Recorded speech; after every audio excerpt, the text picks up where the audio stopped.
সোনার গয়না বা কোনো দামি জিনিস নয়।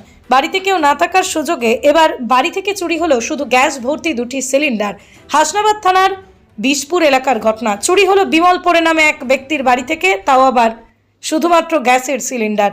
বিমলপুরেও তার পরিবার কর্মসূত্রে ভিন রাজ্যে থাকে। বাড়ি ফাঁকা থাকে, কিন্তু তার আত্মীয় স্বজন বাড়ির পাশে থাকায় তারাই এই বাড়িটি দেখাশোনা করে। আজ সকালে হঠাৎ দেখেই রান্নাঘরের দরজা ভাঙা, তড়িঘড়ি রান্নাঘরে ঢুকে চক্ষু চড়ক গাছ। রান্নাঘর থেকে চুরি হয়ে গেছে দুটি গ্যাস ভর্তি সিলিন্ডার। চোর রান্নাঘর বা বাড়ির থেকে কোনো ভাঙাচোরা করেনি, শুধু দামি জিনিসও নেয়নি, শুধু নিয়ে গেছে গ্যাস ভর্তি দুটি সিলিন্ডার। দুটো ভর্তি ছিল, নিয়ে গেছে।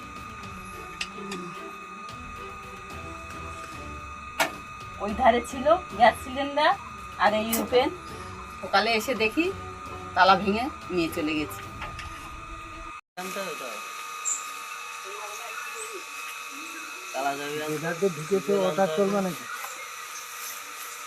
আর লাগি ঘোড়া ডিম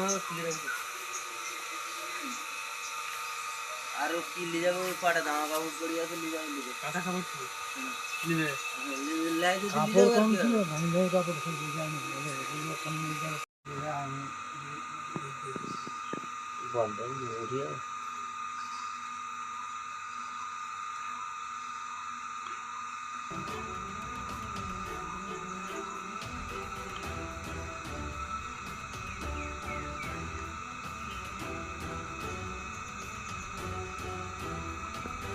এই বাড়িতে কেউ থাকে না, দুটো গ্যাস সিলিন্ডার ছিল ভর্তি, দুটোই যে চুরি হয়ে গেছে। আমরাই দেখাশুনো করি, বাড়িটায় কেউই থাকে না, দুটো ভর্তি গ্যাস সিলিন্ডার চুরি হয়ে গেছে। দুটোই ভর্তি ছিল? হ্যাঁ। তা কখন জানতে পারলে? কখন? আমরা সকালবেলা জানতে পেরেছি। সকালবেলা এসে? হ্যাঁ।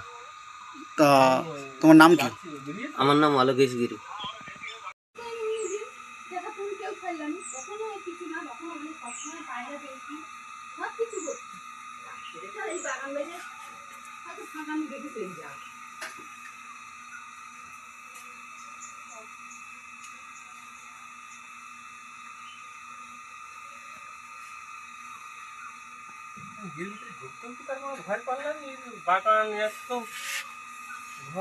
কেউ নেই, অন্ধকার।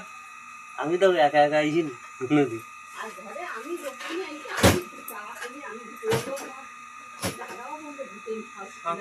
নিয়ে গেছি। কোন জায়গা ছিল? এই তো এইখানে ছিল গ্যাস সিলিন্ডার গুলো ভর্তি। তো আমার একটা দাদার বাড়ি, আমি প্রত্যেকদিন দেখাশোনা করি। দুটো গ্যাস সিলিন্ডার ছিল ভর্তি, তা সকালে এসে দেখি চুরি হয়ে গেছে, তালা ভেঙে। আপনার নাম? আমার নাম রাধারানী গিরি। আপনার কে হয় এই বাড়ির মালিক? দাদা। দাদা। বাড়ির মালিকের নাম কি? বিমলপুরে।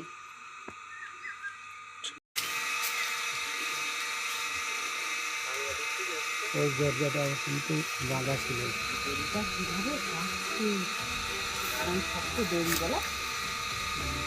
গাউলি দিকে আছে, গাউলি গাড়িতে এটা নেবে বলছিল, নেই তো।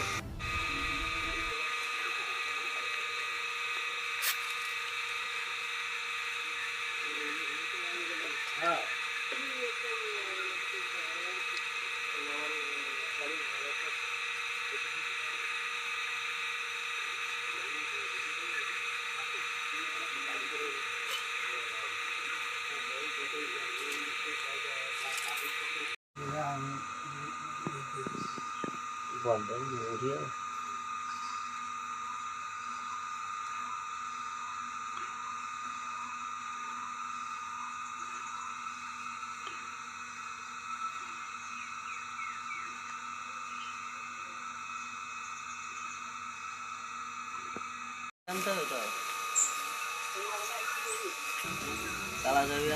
ঢুকেছে হঠাৎ করবে নাকি?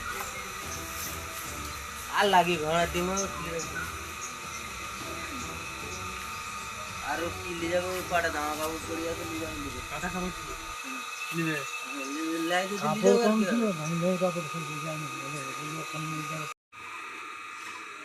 আমি 2.5 বছর মানুষ বাড়িতে না থাকলে সেই ঘর বাড়ি কি অবস্থা। এমনি আসি দেখাশোনা করে, এইসব পড়ে গেছে, এসে নিজেরাই সব ছিটা বেড়া দিয়ে গেছি, সব কিছু করে গেছি। আমারও খারাপ লাগে যে তোমার দেখবে এ লোক কাঁদে যে দাদা বলছে তুমি কাঁদো নিজে নিব নাই, তোমার হাই প্রেশার, তুমি টেনশন করতো দিন। ও লোক দেখাশোনা করে সে একটা ভাবে। আজ 2.5 বছর আমি দেখাশোনা সব কিছু করেছি, যখন যা আমাকে ফোন করে বলো মাঝে সাঝে। এই পড়িছে দাদা, বেলা পড়িছে না, তুই বনাই যেই করবি।